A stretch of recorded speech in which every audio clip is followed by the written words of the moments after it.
Hi all friends, welcome to MTM political talk. അപ്പോൾ ബംഗാൾ ഇലക്ഷനെ കുറിച്ച് നമ്മൾ കുറെ കാര്യങ്ങൾ ചർച്ച ചെയ്തില്ല. അതുമായി ബന്ധപ്പെട്ട് ഇപ്പോൾ പാർട്ടികളുടെ സീറ്റ് വിഭജന ചർച്ചകളാണ് ഇപ്പോൾ അവിടെ നടന്നുകൊണ്ടിരിക്കുന്നത്. ഏതായാലും രണ്ട് മുന്നണികളാണ് നിലവിൽ ബംഗാളിലുള്ളത്, NDAയും ഇന്ത്യ മുന്നണിയും. ഇവരുടെ സീറ്റ് ഭാഗം വെക്കൽ ആണ് ഇപ്പോൾ നടക്കുന്നത്. എങ്കിലും ഇതിൽ അസ്വസ്ഥരായ ഒരു വിഭാഗം ഒരു പുതിയ മുന്നണി രൂപീകരിക്കുമോ എന്നതാണ് ഇപ്പോൾ രാഷ്ട്രീയ ലോകം ഉറ്റുനോക്കുന്നത്. നമ്മുടെ തെരഞ്ഞെടുപ്പ് വിദഗ്ധനായ പ്രശാന്ത് കിഷോറിന്റെ ജൻ സൂരജ് പാർട്ടി എന്നൊരു പാർട്ടി ബീഹാറിൽ രൂപീകരിച്ചു. അതിന്റെ കന്നി അംഗമാണ് നിയമസഭയിൽ ഇപ്പോൾ നടക്കാൻ പോകുന്നത്. ആദ്യമായിട്ടാണ് ആ പാർട്ടി രൂപീകരിച്ചതിന് ശേഷം നിയമസഭാ ഇലക്ഷൻ വരുന്നത്, അവർ മത്സര രംഗത്ത് വരുന്നത്. അപ്പോൾ പ്രശാന്ത് കിഷോർ ഒരു മുന്നണി രൂപീകരിക്കുമോ? ഈ NDAയിലും ഇന്ത്യ മുന്നണിയിലും അസ്വസ്ഥരായ നിൽക്കുന്ന പാർട്ടികളെ ഇതും കൂട്ടി ചെറു പാർട്ടികളും ധാരാളം ഉണ്ടാവും. അത് എല്ലാ സംസ്ഥാനത്തും ചെറു പാർട്ടികൾ ധാരാളം ഉണ്ടാവുമല്ലോ, 1, 2, 5 ഒക്കെ സീറ്റ് നേടുന്ന ആൾക്കാർ. അവരെ എല്ലാം കൂട്ടി ഒരു മൂന്നാമതൊരു മുന്നണി ബീഹാറിൽ രൂപപ്പെടുമോ എന്നാണ് ഇപ്പോൾ രാഷ്ട്രീയ നിരീക്ഷകരൊക്കെ ഉറ്റുനോക്കുന്നത്. കാരണം ഇന്ത്യ മുന്നണിയിലും NDA മുന്നണിയിലും ചർച്ചകൾ നടന്നുകൊണ്ടിരിക്കുന്നു. പാർട്ടികൾ വിട്ടുപോകുന്ന ഒരു അവസ്ഥയിലൊന്നും ഇതുവരെ എത്തിയിട്ടില്ല. എങ്കിലും ഒരു മാറ്റം ആരെങ്കിലും ആഗ്രഹിക്കുകയാണെങ്കിൽ അവരെല്ലാം കൂടി പ്രശാന്ത് കിഷോറിന്റെ നേതൃത്വത്തിൽ ജൻ സൂരജ് പാർട്ടി എന്ന ഒരു പുതിയ പാർട്ടി അദ്ദേഹം രൂപീകരിച്ചിട്ടുണ്ട്. അദ്ദേഹത്തിന്റെ നേതൃത്വത്തിലുള്ള ഒരു പുതിയ മുന്നണി രൂപപ്പെടുമോ എന്നതാണ് ഇപ്പോൾ ഉറ്റുനോക്കുന്നത് എല്ലാവരും. അതിന് സാധ്യത ഇല്ലാതില്ല. കാരണം ബീഹാറിനെ സംബന്ധിച്ചിടത്തോളം 243 സീറ്റാണ് ആകെയുള്ളത്. അതിന്റെ ഭാഗം വെപ്പ് നടന്നുകൊണ്ടിരിക്കുമ്പോൾ സീറ്റിൽ കുറവ് വരുന്നവരും കിട്ടാത്തവരും ഒക്കെ അസ്വസ്ഥരായവരും ഒക്കെ കൂടി ഒരു മുന്നണി രൂപപ്പെടുമോ? അവർക്കാണെങ്കിൽ ഇഷ്ടമാതിരി സീറ്റ് ഇവിടെ ഭാഗിച്ചെടുക്കുവാനും ഉണ്ടായിരിക്കും.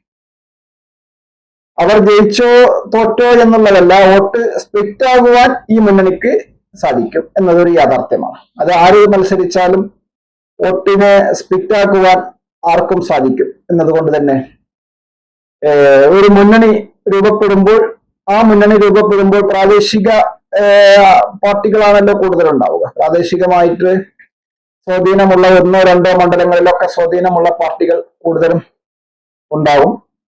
അങ്ങനെയുള്ള പാർട്ടികളൊക്കെ കൂടി ഒരു മുന്നണിയായി മാറിക്കഴിഞ്ഞാൽ സംസ്ഥാന തലത്തിൽ അവർക്ക് വോട്ടുകൾ ഭിന്നിപ്പിക്കാൻ സാധിക്കും എന്നതൊരു യാഥാർത്ഥ്യമാണ്.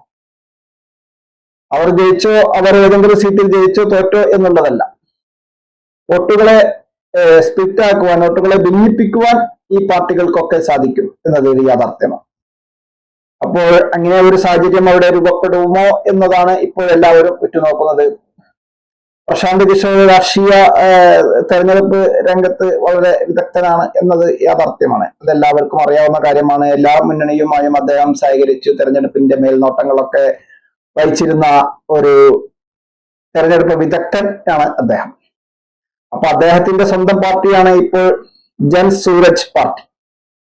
ഈ ജൻ സൂരജ് പാർട്ടി ഒരു മുന്നണിക്ക് നേതൃത്വം കൊടുത്താൽ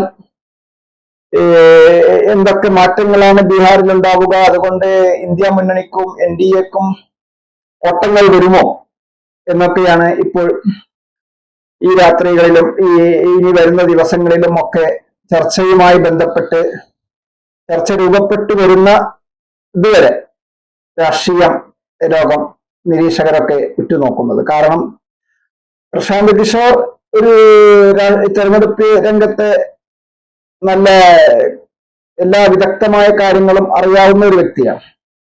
അതുകൊണ്ട് തന്നെ അദ്ദേഹം രൂപം കൊടുക്കുന്ന മുന്നണി അതിനെ ശക്തമായ രീതിയിൽ മുന്നോട്ട് കൊണ്ടുപോകുന്നതിനുള്ള അടവുകൾ ഒക്കെ അദ്ദേഹത്തിന്റെ കയ്യിലുണ്ടായിരിക്കും. അതുകൊണ്ട് തന്നെ അതിനെ അത്ര മോശമാക്കി കാണാൻ സാധിക്കില്ല.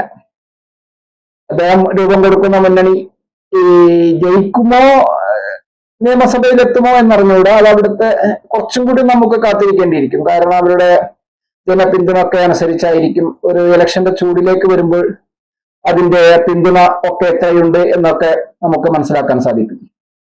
എന്തായാലും രൂപീകരിക്കപ്പെടുന്ന ഒരു പുതിയ മുന്നണി രൂപപ്പെടുകയാണെങ്കിൽ അത് NDAക്കും ഇന്ത്യ മുന്നണിക്കും ഒരുപോലെ കോട്ടം സംഭവിക്കും എന്നതാണ് അതിൽ നിന്ന് നമുക്ക് മനസ്സിലാക്കാൻ സാധിക്കുന്നത്. കാരണം ഇരുഭാഗത്തു നിന്നും ചെറു പാർട്ടികൾ ഇതിലേക്ക് ആകർഷിക്കപ്പെടും എന്നതും ഒരു യാഥാർത്ഥ്യമാണ്.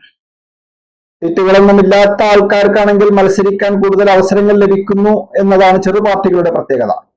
ചെറു പാർട്ടികൾക്ക് സീറ്റുകളൊന്നും നിലവിൽ ലഭിക്കുന്നില്ല എങ്കിലും തെരഞ്ഞെടുപ്പിൽ സാന്നിധ്യം അറിയിച്ച് പാർട്ടിയെ വളർത്തുവാൻ അവർക്കൊരു അവസരമായിരിക്കുന്നത്. ഓരോ മണ്ഡലത്തിലും 20 മണ്ഡലത്തിൽ അല്ലെങ്കിൽ 50 മണ്ഡലത്തിൽ ഞങ്ങൾ മത്സരിച്ചു എന്നൊക്കെ പറയുമ്പോൾ സ്ഥാനാർത്ഥികൾക്ക് അവർക്ക് എത്ര വോട്ട് കിട്ടി എന്നൊക്കെ അവർക്കത് അടുത്ത ഇലക്ഷനിൽ പാർട്ടിയെ കൂടുതൽ സഖ്യങ്ങളിലേക്ക് എത്തിപ്പെടുവാനൊക്കെ അവർക്കത് അതുകൊണ്ട് ഗുണം ചെയ്യും, ചെറു പാർട്ടികളെ സംബന്ധിച്ചിടത്തോളം.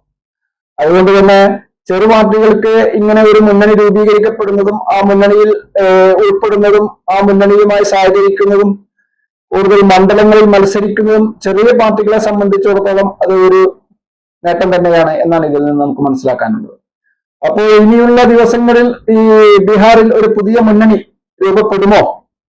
പ്രശാന്ത് കിഷോറിന്റെ നേതൃത്വത്തിൽ അദ്ദേഹത്തിന്റെ സ്വന്തം പാർട്ടിയായ ജൻ സൂരജ് പാർട്ടി നേതൃത്വം കൊടുക്കുന്ന ഒരു മുന്നണി രൂപപ്പെടുമോ എന്നതാണ് ഇപ്പോൾ ഏവരും ഉറ്റുനോക്കുന്നത്. അതുതന്നെയാണ് ഇപ്പോൾ ബീഹാർ രാഷ്ട്രീയത്തിന്റെ ഈ സീറ്റ് വിഭജനവുമായി ബന്ധപ്പെട്ട് പുറത്തു വന്നുകൊണ്ടിരിക്കുന്ന വാർത്തകളിൽ നിന്നൊക്കെ നമുക്ക് മനസ്സിലാക്കാൻ സാധിക്കുന്നത്.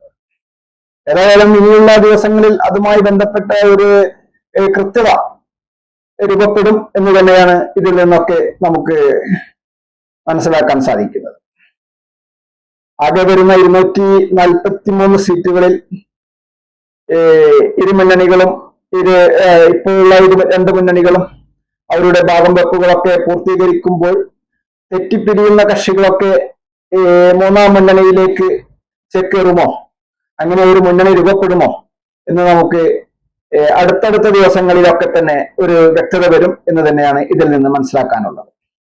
ഏതായാലും ഒരു പുതിയ മുന്നണി രൂപപ്പെടുമോ എന്നാണ് ഇപ്പോൾ രാഷ്ട്രീയ ലോകം മുഴുവൻ ഉറ്റുനോക്കുന്നത്. തീർച്ചയായും ഈ വീഡിയോ മുഴുവനായും വീക്ഷിച്ച് താങ്കൾക്ക് നന്ദി. താങ്കൾ ഈ ചാനൽ ഇതുവരെ സബ്സ്ക്രൈബ് ചെയ്തില്ലെങ്കിൽ സബ്സ്ക്രൈബ് ചെയ്യുവാനും അഭിപ്രായ നിർദ്ദേശങ്ങൾ എന്താണെങ്കിലും അത് കമന്റ് ബോക്സിൽ രേഖപ്പെടുത്തുവാനും ലൈക്ക് ചെയ്യാനും ഉറപ്പിക്കുകയാണ്. അടുത്തൊരു വീഡിയോയുമായി വീണ്ടും കണ്ടുമുട്ടാം. നന്ദി, നമസ്കാരം.